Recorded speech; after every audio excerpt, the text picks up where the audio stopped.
Yo, what's up guys, Ghost here, and today, hot off the heels of patch 3.2, we've got some new Season 4 information on the new specialist, the final specialist in fact, coming to the game that will be arriving in a few weeks' time. We've got some new rumoured vault weapons, and apparently DICE are officially looking to finally make some changes to the squad management system. That is all coming up, but first, as always, don't forget to hit that subscribe button so you don't miss out on any future videos.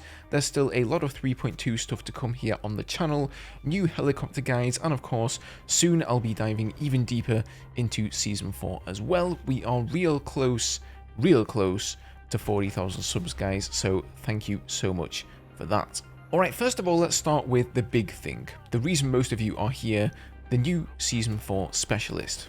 As previously speculated over on Reddit, it does appear to indeed be the Spanish lady named Camila Blasco. Kind of an interesting name there, I'm getting Wolfenstein flashbacks already.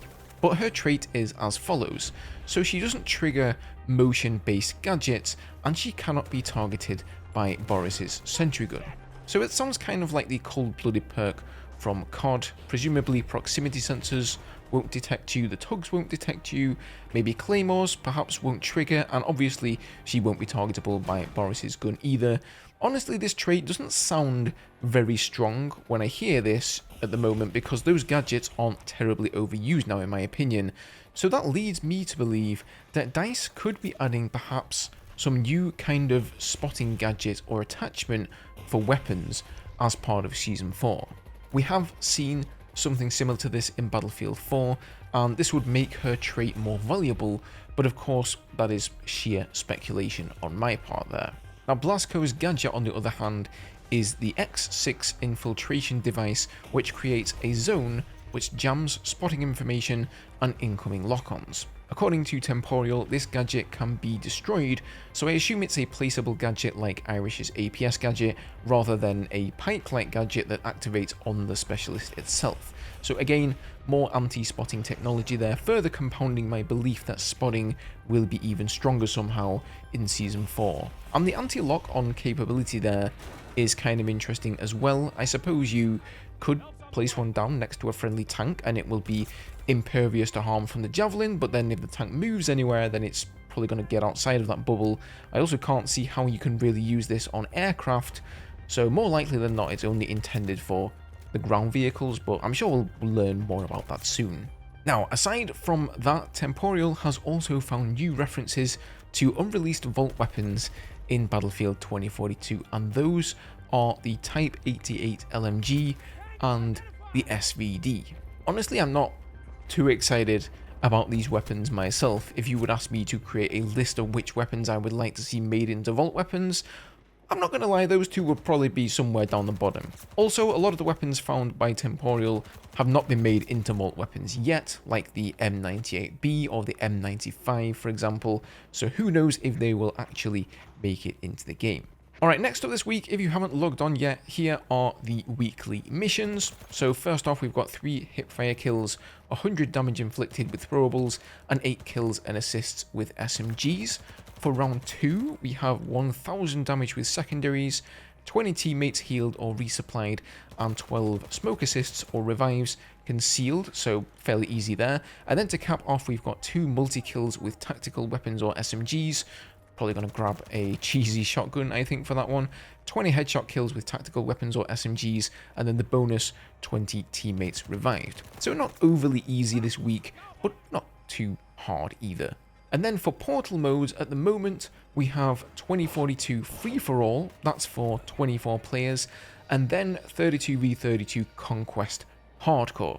And well, if you watched my last video, you'll know how much fun I had playing hardcore, so I might just stay clear of that one. Then in the latter half of the week for Friday Night Battlefield, we've got Cutting Edge. Actually no idea what that is, perhaps somebody can enlighten me in the comments. And then we've got Conquest of Ages, and then SMG Rush, which sounds absolutely bananas actually. Now finally here today, I just wanted to quickly comment on the latest Inside Battlefield podcast that DICE put out on Monday, so yesterday. So they had two of the live service producers on the show, and they were talking about how they had to prioritize what needed doing first in Battlefield 2042, what needed to be rectified first, and as we've seen, they chose the class system rework and the map reworks, obviously alongside the new content for the game. However, one user had a very interesting question related to squad management, which I know is something that we all dearly want to see in the game. Actually, recently I just did a video on that, so if you're interested, check that one out. I'm going to head off here, guys, but I will let Dice's answer play out here as the end of the video, because I think you'll be fairly happy with what they had to say. So, thank you for watching as always, and I'll see you in the next one.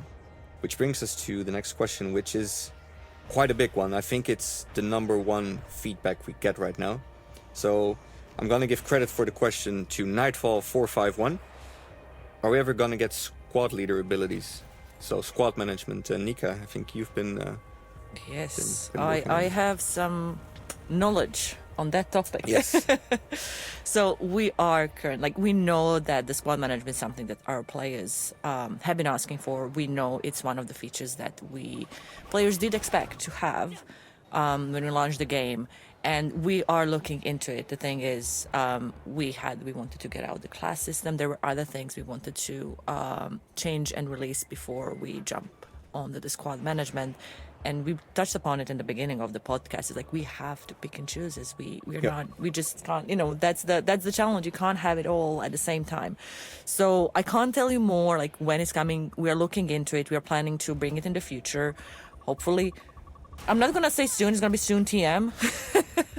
Soon for me, might not be soon for someone else. But yes, we are looking into bringing it into somewhere in the future. That's great news, and I think especially with the return to the class system now being available, I think it's the right time to kind of build upon that core system that we just brought back. So more news to come at a later time. Maybe Amo has more to add.